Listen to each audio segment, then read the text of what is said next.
back to my channel. Today we are going to be doing my July reset. I always love the start of the month because I feel like I can make some changes. I know what didn't work out the previous month, so I know what to work on for the upcoming month. And so the summer is a bit weird just because I don't have school, so I like to think more freedom, but I have been quite busy in June, so I'm ready to enjoy my month of July and just read and be cozy and get back into the things I love. I haven't really been doing my hobbies consistently recently, so I'd like to get back on track with that. And I wanted to start by talking about some of my monthly goals, and I feel like I need to start making this a habit to do at the start of every month because it will help keep me on track and I can see my progress as I go through the month, and then at the end I can see what worked or what didn't work and what I need to change for the next month after that. I especially want to start this habit before I get into the fall semester because I will be a senior in college and I really need to just get through this last school year. It's really going to be hard. I'm already kind of mentally done with college in general and I am not looking forward to going back. I'm ready for like kind of the academic setting and just to have that structure again, but I don't want the school part of it at all. I feel like if I start with the habits now, I will be able to incorporate them into my school routine too. So I just have three, but they kind of can like build upon each other and like they're kind of interconnected, I'd like to think. So the first one is to create a writing routine for myself. If you don't know, I'm kind of in progress of writing a first novel. I haven't actually completed a first draft, which is really kind of embarrassing just because of how much I talk about my books and how much I'm always thinking about them. I have nothing to show for that. So I'd really like to make a habit of writing every day. Doesn't matter how I do it, where I do it, but I'd like to create a routine for myself where I'm consistently doing it every day because I just haven't had motivation for it, but I know that motivation is not what's going to get me to a completed first draft. I need to be consistent and I need to be disciplined, and I've known that for a long time. I'm just starting to get really angry at myself for not sticking with that and just not actually doing what I say I'll do because I want something to show for that, and I want to be able to share with you guys a book that I've written and something I've put such hard work into and that I'm proud of. So I really need to get on top of that. So I think my plan of action, at least right now, I think I'll need to sit down and fully think about how I want to go about this. But I think right now, off the top of my head, I'd like to make it a habit to write in the morning, maybe just every day, get out of bed, brush my teeth, and then before I do anything else, I'll just sit down, because I think if I tell myself, oh, I need to eat breakfast or make coffee or get dressed or something like that, it won't be fun anymore, and all the ideas I have at the front of my mind will be gone by that time. So I feel like I can't delay it. I just need to kind of roll out of bed and get those ideas on paper.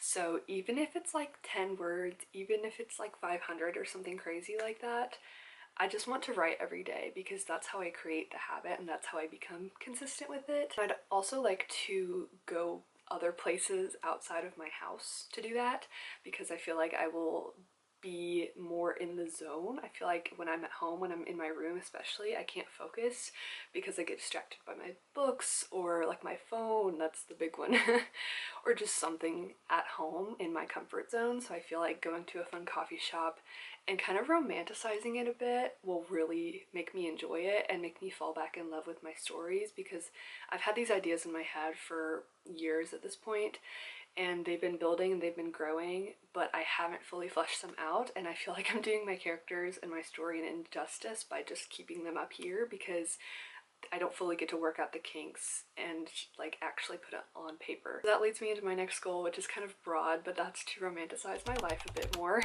If that means going to a coffee shop, that's what it'll be. If not, I'll go to the park and read, or just do like fun things that are more than just being at home, because I definitely am an introvert and a homebody, and I love being in my room. I love being at home.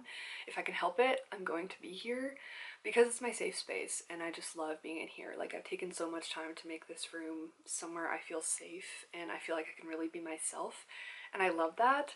But at the same time, I feel like I need to get out of my comfort zone a bit, so I don't know exactly what that means. We might just have to be spontaneous with it, but if that means being messy with my annotations in my books or just doing more like art stuff, I think that will be a step towards romanticizing it more and just kind of making my life fun again before I get into the drone of schoolwork and just like all the boring stuff. I feel like if I learn how to really make the most of my days and my time, I'll be able to make the semester more endurable for myself too. And the last goal I have for myself is to finish a crochet project, or at least like one hobby that I do.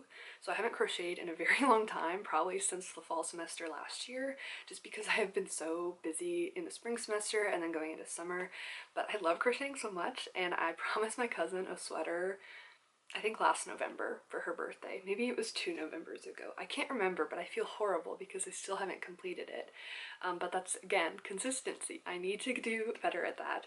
So even if it's crocheting every day, just for like 20 minutes, or listening to an audiobook, I feel like I can like hobby stack and pair things that I like to do, and then I can make the most of getting things done that I like to do too. But I also have a couple other hobbies I'm into, so like journaling. I'd like to keep doing my monthly journal spreads because I've forgotten how much I love doing that, and I just love seeing like my TBRs and then my monthly stats in there. And I also love making journal spreads for like shows I watch, movies I watch, books I read, something like that. I just miss doing that a lot, so I'd like to keep that up. I feel like I've been doing okay. I also have like a couple craft kits that I'd like to do. So I have a Harry Potter crochet kit that I got for, I think, my birthday that I'd like to start, and it's like making a little Harry Potter and Dobby figure, and of course I'd like to put that on my Harry Potter shelf. And then I also have like a Howl's Moving Castle diorama thing that I'd like to put together that I think I also got as a birthday gift. So I'm really doing bad with that stuff. But again, I just need to get off my phone and just like do other things. And I of course want to read a lot this month, but I'm totally okay with reading less and like doing things with my hands more. That's also fine with me. So those are my 3 big goals out of the way. So I'd like to move into my TBR. So like I said, this is summer for me, so I have a lot more time on my hands, but I also tend to be ambitious with the books I plan to read during the summer months. But I did kind of go crazy in June because I did a Summerween readathon, and I read, I think like, I honestly can't tell you the total number, but I think close to 10 to 12 books in June, just because I read so many graphic novels. So I will not be reading that many graphic novels in July because I did kind of burn myself out with those, but it's okay. So the graphic novels I am planning on reading is a series called Sleepless, which is by an author I read in June, but it is a kind of medieval fantasy graphic novel series, and it's compiled into these 2 volumes, and I honestly thought there was more in these, but there's not, but I'm okay with that because it'll be short and easy. But I just love the art style of these. I think they're really, really cool and really pretty. And I think I will like this because it is fantasy, and I tend to like those types of stories more anyways, like in novel format. And so I don't want to jinx myself and say it'll be a favorite series because Saga is my favorite graphic novel series, but I'm hoping I'll really enjoy that one. So okay, and then I'm also kind of dipping into a bunch of different genres this month. I tend to read fantasy most often in just like any typical month. I feel like that's the majority of what I read, but it's been hard for me to like really commit to fantasy books recently. I just feel like I love books with in-depth world building and a lot of history and just like, you know, well thought out storytelling, but it's been hard for me to just really focus sometimes. So I don't think I'm going too crazy this month, but I feel like I'm breaking it up with a couple of different types of books to help me kind of ease myself back into focusing on reading and just like really enjoying the stories and not just trying to read as many books as I can. I really want to enjoy like the quality of the book, not just the quantity of how many I read. So the one big one that is kind of different for me is Tom Lake by Ann Patchett. This is a literary fiction, I think, or like kind of historical fiction novel, but I got this in a little free library recently, and I've heard a lot of good things about this. I've heard it's very like emotional, and like it has big themes of family and kind of like family history and how it works with the present like family members, I guess. But it follows Laura, who has 3 daughters, and they're spending the summer in an orchard in northern Michigan. And so Laura is basically recounting her history, her past to her three daughters about when she was involved with Peter Duke, a famous actor with whom she shared both a stage and a romance years before at a theater company called Tom Lake. So she's recalling her past while her daughters are kind of thinking about that in terms of how it relates to their present or their future, and just kind of what that means overall for their family, and also thinking about their mother as a person and not just their mother. I really like that concept of like thinking about your parents as more than just your parents. Like they're also people who have lived and have lives too. So I'm excited to see what the themes on like mothers and daughters are, because I always love stories with those kind of ideas in them. And I'm hoping I like this so I can give it to my mom and then my grandmas so they can read it. I feel like this is something they would like anyways. So I would like to like talk about it with them, maybe do like a little book club discussion. That might be fun. And it also just gives me a lot of summer vibes too. I feel like this will be fun to read in my hammock. And I don't know, I'm just hoping I really like this one. And the next genre that I don't read as often but I do enjoy is mystery. So I have As Good as Dead by Holly Jackson. This is the final book in the Good Girls Guide to Murder series. And I love this series so much. Pip is probably one of my favorite main characters I've ever read. She's just so interesting and very complex. And I just love reading about her thought process when she solves these crimes. It's really interesting to me. But I am kind of intimidated by this book because it's big. Like it's the chunker, at least in relation to how the other two were. And it's also the last book, so I don't want it to end. And I also have heard, maybe I'm making this up, but I've heard that it's kind of darker and kind of like creepier than the first two, which has me intrigued as well. But I also really need to finish the series because my grandma is reading the series with me, and so she's read the first two, but she wanted me to read this one first, so I need to get on that so she can finish it as well. And if I do finish As Good as Dead, I probably will go ahead and read Killjoy, which is the novella. I think this takes place before the entire series, but either way, if I finish that final book, I can just knock this out real quick. It's pretty short, but I feel like it'll just be fun. Another book to add to the list, I guess. And the last, I guess, unfamiliar genre to me, or like one I don't typically read, is a romance, or I guess romance slash contemporary fiction, but it's Happy Place by Emily Henry, and I've never read an Emily Henry book before, so I'm kind of nervous to see what I think. I've heard amazing things about this, obviously. She's very well known, very popular, and I did start reading Book Lovers by her a couple years ago. I just couldn't really get into it at the time. Like, I liked what I read, I just couldn't really get into it then, but I've heard amazing things about this one, and the concept does sound really good. It follows Harriet and Wynne, who have been together since college, but they broke up and they have to spend, I think, a week or so at a cottage in Maine with their best friends, and it's their last time at this cottage, so they want to make the most of it and they don't want to ruin the vibe by telling everyone that they're actually broken up. So they're kind of faking it and trying to get through the week by lying, basically. Which sounds really interesting, so I feel like this will have a lot of like deep emotional conversations between characters, and I also just feel like the setting is perfect for summertime. Unfortunately, I won't be going to a cottage in Maine, but I can imagine I will be, and this will probably be another one that I will enjoy like reading outside. Maybe if I go to the pool at any time, I might bring this with me. But I'm just curious to see what I think overall, because I've never read anything by Emily Henry, and most of the time if I listen to people on Book Talk or Bookstagram or something like that and I take one of their recommendations, I end up not liking it. That has happened to me countless times, but I'm really hoping that doesn't happen with Emily Henry. I feel like I will enjoy her writing, even if it's not like an absolutely favorite book. I just hope I enjoy it overall. I just hope I think it's a good book and then I can get through it. So anyways, now we move into all the fantasy books I'm going to read this month, which I'm not going too crazy, but it is a bit ambitious. So the first one is actually a reread, and that is Air of Fire by Sarah J Maas, and I have read this before, so I'm going to be rereading it by listening to the audiobook, which I guess I could just read or like listen to a summary of this book, but I need to do the tandem read. That's where I left off on my Throne of Glass progress, because I read Queen of Shadows last year, but I'm not gonna lie, I forgot everything that happens in this book and everything that happens in Queen of Shadows, and I really want to be knowledgeable and caught up and refreshed before I go into the tandem read, just because that is really intimidating to me, and so many things happen and we're following so many different characters that I feel like I need to know as much as possible and like remember as much as possible before I commit to doing that. So I feel like the best way to experience it is just to listen to it, and I can crochet while I listen to it or something like that. And I also drive a lot, so that's probably primarily where I'll listen to this book. So I remember a couple things about this, but I really just want to like fully get back into it. I remember Crown of Midnight and Throne of Glass pretty well, but I feel like this is the book where we really start to open the world up a bit more and go way more into the main character and her like life and her history. So I'm really excited to listen to this again, and I'm also intimidated to continue this series because I want to finish it so bad. I want to be done with it and know everything that happens, but at the same time I'm also trying to prolong it because I don't want it to end. I feel like I do that with so many series. It sucks. I will also be reading Emily Wilde's Encyclopedia of Fairies by Heather Fawcett. My friend Haley and I are going to be buddy reading this, and she actually got this book for me for Christmas, so thank you, Haley.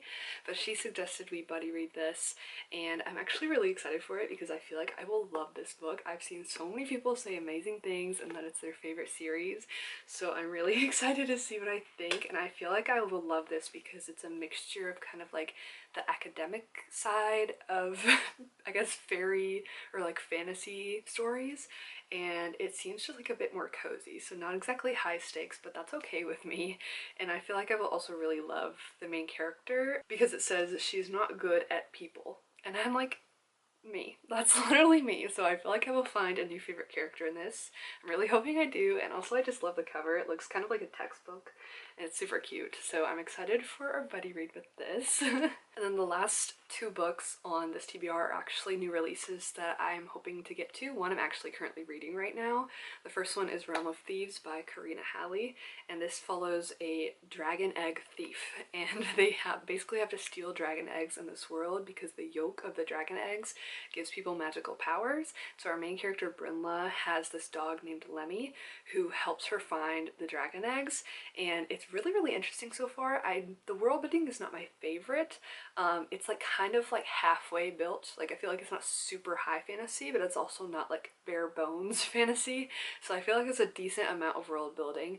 I'm liking the main character a lot so far. She seems a lot different than most like romantic-y main characters that I've read.